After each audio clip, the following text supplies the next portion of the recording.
পুরুষ রাত 2টায় ঘুমিয়েও ভোর 4টায় উঠে পড়ে।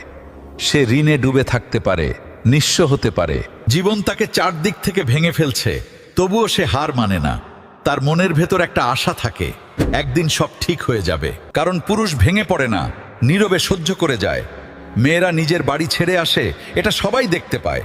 কিন্তু একজন পুরুষ নিজের ঘরে থেকেই নিজের পছন্দ, নিজের শখ আর বন্ধুদের ত্যাগ করে শুধু একটা মেশিনের মতো কাজ করে, যাতে স্ত্রী আর সন্তানকে সে সুখ দিতে পারে।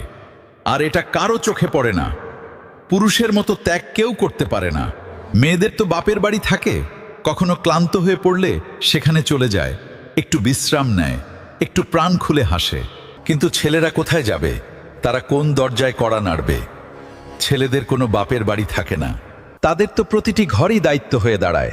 তারা মায়ের চোখের পানি মুছে দেয়, বাবার নীরবতা বোঝে, স্ত্রীর প্রত্যাশা পূরণ করে, আর সন্তানের